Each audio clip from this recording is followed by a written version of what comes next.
किशन की फसल इस बार बारिश की वजह से खराब हो गई और उसे भारी नुकसान भी हुआ। किशन के पास किसानी के अलावा कमाई का कोई और जरिया नहीं था। 2 महीने बीत चुके हैं और कोई काम भी नहीं बना है। साहूकार के रुपए भी लौटाने हैं, वो भी दुगने ब्याज के साथ। अगर साहूकार रुपए लेने आ गया तो मैं उसे क्या दूंगा? अब कोई तो रास्ता ढूंढना ही होगा। साहूकार बड़ा ही निर्दयी इंसान है। हमने अगर रुपए नहीं लौटाए तो वो हमारी जमीनों पर खेती करने लगेगा। फिर हम क्या करेंगे? किशन को कोई रास्ता नजर नहीं आता है। आखिरकार वो सोचता है कि साहूकार से थोड़ा और समय मांग लिया जाए। मैं साहूकार से थोड़ा समय और मांग लेता हूँ, क्या पता वो हाँ ही कर दे। वो साहूकार से मिलने जाता है। अरे आओ किशन आओ, रुपए के साथ साथ दुगना ब्याज भी लाए हो ना? साहूकार जी, मुझे कुछ दिन और चाहिए थे आपके रुपए लौटाने के लिए। साहूकार सोचता है, अरे क्या पता ये कुछ दिनों में मेरा ब्याज लौटा ही दे। नहीं नहीं, अरे नहीं नहीं, तुम्हें रुपए तो अभी लौटाने पड़ेंगे, वरना मैं तुम्हारी जमीन पर खेती करने लगूंगा, समझे? लेकिन अभी मेरे पास रुपए नहीं हैं। अरे वो मैं सब नहीं जानता, मुझे कल ही अपने रुपए चाहिए। किशन निराश होकर चुपचाप वहां से चला जाता है। अब मुझे कोई उपाय नहीं सूझ रहा है। आप सरपंच जी से कुछ रुपए उधार ले लीजिए, वो तो अच्छे इंसान हैं, हमारी परेशानी जरूर समझेंगे। ऐसे किस किस से उधार लेता रहूंगा मैं? फिर मैं अपने भाई से ही कुछ रुपए मांग लाती हूँ। ठीक है, मैं भी कुछ कोशिश करता हूँ। रेखा अपने भाई के पास रुपए का जुगाड़ करने चली जाती है। इधर किशन भी रुपए की जरूरत के कारण उधार लेने सरपंच के पास पहुंचता है। सरपंच गांव का सबसे अमीर आदमी था और वो बहुत ही अच्छा और सज्जन व्यक्ति था और हमेशा ही सबकी मदद किया करता था। किशन उसके घर जाता है। आओ किशन, क्या बात है, बहुत दिन के बाद आए हो? हाँ सरपंच जी, थोड़ी परेशानी में हूँ। क्या हुआ, बताओ। क्या बताऊं सरपंच जी, इस साल गांव में बारिश की वजह से मेरी सारी फसल खराब हो गई। घर में कुछ भी नहीं है खाने को। साहूकार से रुपए उधार लिए थे, लेकिन अभी मैं उन्हें लौटा नहीं पाऊंगा और साहूकार कहता है कि अभी नहीं लौटाए तो मैं तुम्हारी जमीन पर खेती करने लगूंगा। ये तो सरासर गलत बात है। तुम्हारी जमीन पर खेती क्यों करेगा वो जमीन तो तुम्हारी है। अब आप ही कुछ उपाय निकालिए सरपंच जी। तुम परेशान मत हो, तुम एक काम करो, कल सुबह मुझसे रुपए ले जाना और जब तुम्हारे पास रुपए हो तो लौटा देना, वरना कोई बात नहीं। आपका बहुत बहुत धन्यवाद सरपंच जी।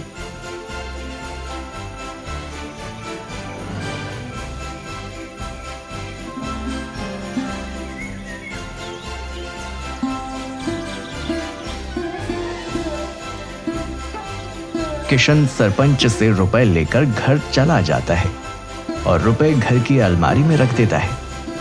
फिर वो घर के लिए कुछ सामान लेने चला जाता है। नहीं था, रेखा आएगी तो कुछ तो होना चाहिए।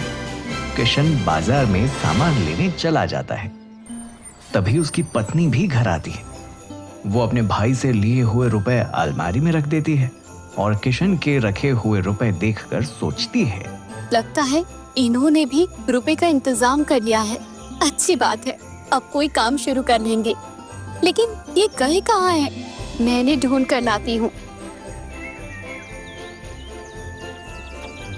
उधर साहूकार किशन से मिलने घर आ रहा होता है। तभी किशन उसे बीच रास्ते में ही मिल जाता है। किशन, अरे लाओ, मेरे रुपए दे दो। हाँ साहूकार जी, अभी तो मैं रुपए लेकर नहीं आया हूँ। अगर तुमने अभी मेरे रुपए नहीं दिए तो मैं कल से ही तुम्हारे खेतों में खेती करने लगूंगा, समझे? चलिए साहूकार जी, आप मेरे साथ घर चलिए, मैं आपको अपने घर पर रुपए दे दूंगा। साहूकार किशन के साथ उसके घर पहुंचता है। बैठिए, मैं अभी आपको रुपए देता हूँ।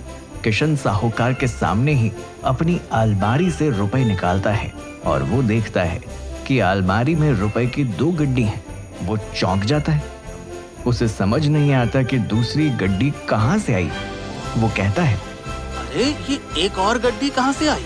साहूकार के कान इतना सुनते ही सतर्क हो जाते हैं और वो पूछता है, अरे क्या हुआ किशन? कुछ नहीं साहूकार जी। साहूकार उसके पास आकर खड़ा हो जाता है। मैंने यहाँ एक ही गड्डी रखी थी, पता नहीं ये एक और गड्डी कहाँ से आ गई। अरे वाह, ये तो जादू हो गया, गड्डी 1 से 2 हो गई। कैसी बातें करते हैं साहूकार जी, ऐसा भी कहीं होता है? अरे होता है, होता है। अब जो आए हैं वो मेरे हुए ना, हैं? लेकिन साहूकार जी ये तो मेरे पास है ना। अरे लेकिन आए कैसे? अगर मैं तुझे रुपए नहीं देता तो ये गड्डी 1 से 2 कैसे होती है? हैं? साहूकार जी, साहूकार उसे चुप करवाते हुए कहता है, बस किशन बस, अब मुझसे ज्यादा बातें ना करो, वरना तुम्हें कल रुपए लौटाने थे, 1 दिन की देर हो चुके हैं तुम्हें। मैं चाहूँ तो अब से तुम्हारे खेतों पर खेती कर सकता हूँ, लेकिन मैं ऐसा नहीं करना चाहता। पर फिर ये दोनों गड्डी तो मेरी ही हुई है, समझे? साहूकार दोनों गड्डी लेकर चला जाता है।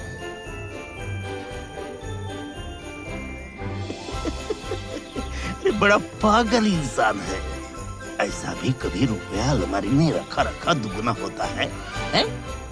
खैर मेरा क्या, मुझे तो रुपए से मतलब है ना, जो मुझे मिल गया। हाँ। किशन सोच में पड़ जाता है कि दूसरी गड्डी कहाँ से आई। तभी रेखा घर आ जाती है। अरे आप आ गए? तुम कब आई? थोड़ी देर पहले ही आई थी, आप दिखे नहीं तो आपको ढूंढने गई थी बाहर। रेखा, मैंने अलमारी में कल रात में 1 गड्डी रखी थी, आज देखा तो उसमें 2 गड्डियाँ थी। पता नहीं एक और गड्डी कहाँ से आई। वो रुपए तो मैं अपने भाई से लेकर आई हूँ, क्योंकि आज साहूकार को रुपए लौटाने हैं ना। किशन सब समझ जाता है। हे भगवान, ये क्या हो गया? मेरी बेअक्ली की वजह से साहूकार सारे रुपए ले गया। मुझे पता नहीं था कि रुपए तुमने रखे हैं।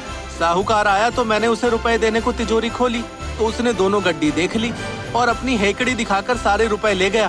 तो आपने उसे रोका क्यों नहीं? मैंने समझाया उसे, लेकिन वो माना ही नहीं। मैं कितनी मुश्किल से अपने भाई से रुपए लाई थी, अब क्या करेंगे हम? मैं सरपंच जी को सारी बात बताकर आता हूँ।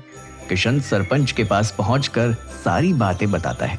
आखिरकार सरपंच साहूकार को मजा चखाने की सोचता है और किशन से कहता है, तुम परेशान मत हो किशन, मैं सब देख लूंगा। जैसा मैं कहता हूँ तुम वैसा करो। सरपंच किशन को समझाता है। सरपंच की बात मानकर किशन साहूकार के घर पहुंचता है।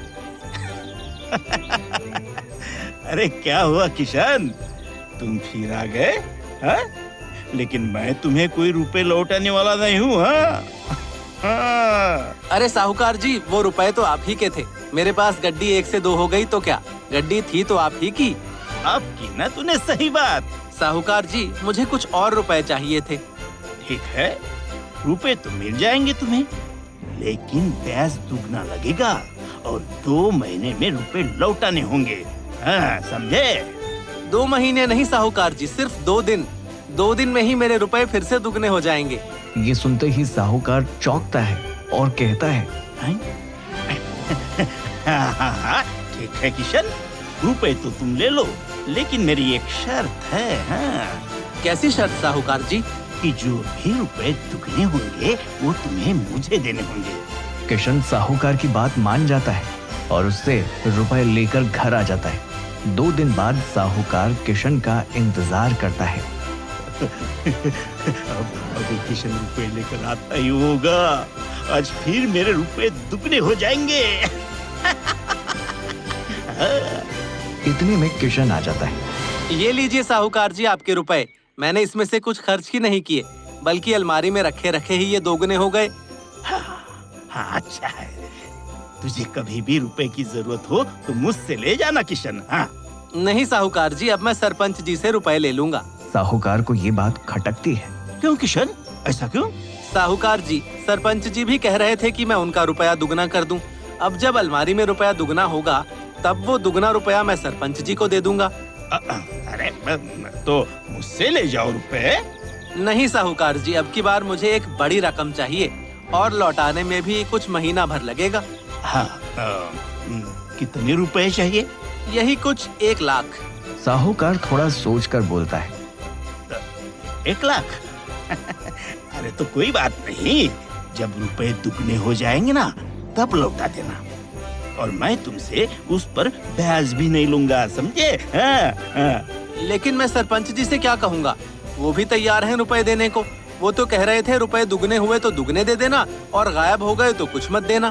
साहूकार उसकी बात पर थोड़ा सोच कर बोलता है, हाँ तो मैं भी वही कह रहा हूँ कि रुपए दुगने हो गए तो दुगने रुपए दे देना, और रुपए गायब हो गए तो कुछ भी मत देना। अब तो मैं भी हर तरह से राजी हूँ। हाँ, राजी हूँ मैं। और मैंने तो अब तुम्हारी मदद भी की है ना किशन। हाँ, अब तुम्हें सरपंच के पास जाने की कोई जरूरत नहीं है। अरे 1-2 दिन ऊपर भी हुए तो मैं कुछ नहीं कहूंगा तुम्हें, लेकिन बस मेरी एक शर्त है। कैसी शर्त? अगर मेरे रुपए फिर दोगुने हुए तो तुम मुझे वो दे दोगे। हाँ हाँ, वो तो आपके ही रुपए होंगे, मेरा उनसे क्या लेना देना। साहूकार किशन को 1 लाख रुपए देता है। किशन वो रुपया लेकर सरपंच जी के पास जाता है। आओ किशन, ले आए तुम साहूकार से रुपए। हाँ सरपंच जी, ये लीजिए। किशन सरपंच को रुपए देता है। अब देखना मैं साहूकार को कैसे मजा चखाता हूँ। महीना भर बीत जाता है। साहूकार अब किशन का बेसब्री से इंतजार करने लगता है। अरे अजीब मूर्ख इंसान है। इसको रुपए देना मतलब मेरा ही फायदा है। अब मुझे फिर से दुगने रुपए मिलेंगे, लेकिन ये आएगा कब? इंतजार करते करते हफ्ता भर और निकल जाता है। अब साहूकार से रुका नहीं जाता और वो किशन के घर पहुंच जाता है। अरे ओ किशन, अभी तक मेरा रुपया वापस करने नहीं आया तू? हैं? मुझे अब सब्र नहीं होता। निकल और मुझे मेरे दुगने हुए रुपए दे। अरे आप आ गए? हाँ, मैं आ गया। तू क्यों छुपा बैठा है? चल मेरे रुपए जो दुगने हुए बुला कर दे दे। मुझे इसी के लिए बात करनी थी। क्या बात करनी है? किशन ने बहुत निराश होकर कहा, मैंने आपके रुपए तिजोरी में रखे थे, लेकिन इस बार रुपए गायब ही हो गए और मैं उनका कोई लाभ नहीं उठा पाया, और अब मैं उनको आपको वापस नहीं कर सकता। इतना सुनते ही साहूकार गुस्से से लाल हो जाता है। अरे ये क्या बकवास कर रहे हो तुम? अरे साहूकार जी, आपने ही तो कहा था कि रुपए दुगने हो तो दुगने देना और गायब हो जाए तो कुछ मत देना। मुझे क्या पता था कि तू रुपए गायब ही कर देगा। और वैसे भी भला रुपए भी कभी अपने आप तिजोरी में रखे गायब होते हैं? कभी सुना है तुमने ऐसा? बिल्कुल सुना है। जैसे आपके उस दिन वाले रुपए दुगने हुए, आपने तो उस दिन रुपए खुद के हैं बोल के अपने पास रख लिए थे, और उस दिन जब मैं पैसे लेने आया था तो आपने बोला था कि रुपए दुगने हो तो वो तो मुझे दे देना। तो जब रुपए अपने आप दुगने हो सकते हैं तो जा क्यों नहीं सकते? चुप करो और मेरे पैसे लौटाओ चुपचाप। हाँ, मेरे पैसे लौटाओ चुपचाप। अरे साहूकार जी, अगर वो अपने आप गायब हो गए तो मैं कहाँ से लौटा दूंगा? दोनों सरपंच के पास पहुंचते हैं। साहूकार सारी बात सरपंच को बताता है। गांव के लोग भी इकट्ठा होते हैं। सरपंच जी, अब आप ही बताइए, बिना किसी के लिए हुए रुपए गायब हो सकते हैं क्या? हैं? साहूकार, अगर तुम ये कह रहे हो कि रुपए गायब नहीं हो सकते, तो उस दिन किशन से वो दुगने रुपए क्यों लिए? साहूकार घबरा जाता है। उसे पता है कि चालाकी उसी ने दिखाई है। बोलो साहूकार, जवाब दो।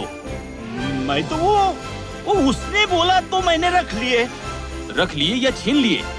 अगर उस दिन के रुपए तुम्हारे थे क्योंकि वो दुगने हो गए थे, तो आज के रुपए तुम्हारे गायब हो गए। अब वो तुम्हें नहीं मिलेंगे।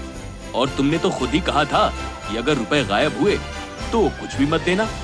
साहूकार समझ जाता है कि वो फंस चुका है। वो जानता है कि उसका नुकसान तो हो ही चुका है। सरपंच जी, हाँ, मैं समझ गया, मुझसे गलती हो गई और मैं इसमें अब फंस चुका हूँ, ये भी समझ गया हूँ। अब वो जो भी हो, चालाकी तुमने दिखाई है, इसलिए तुम्हारे साथ ऐसा हो रहा है। सरपंच जी, मैं आगे से ऐसा किसी के साथ भी नहीं करूँगा। आप मुझे मेरा रुपया लौटा दीजिए ना सरपंच जी। साहूकार, रुपया तो अब तुम्हें नहीं लौटाया जा सकता। वो रुपया तुम्हारा है ही नहीं। लेकिन अगर तुम्हारे इरादे किसी को हानि पहुंचाने के हैं तो अपनी राय बदल दो, वरना हम तुम्हें गांव से निकाल देंगे और फिर तुम कभी वापस गांव नहीं आ पाओगे। नहीं नहीं नहीं नहीं नहीं सरपंच जी, नहीं, ऐसा मत कीजिए। मैं समझ चुका हूँ सब। मैंने लालच किया, चालाकी दिखाई और अब उसकी सजा मुझे मिल गई। अब आप मुझे माफ कर दो सरपंच जी।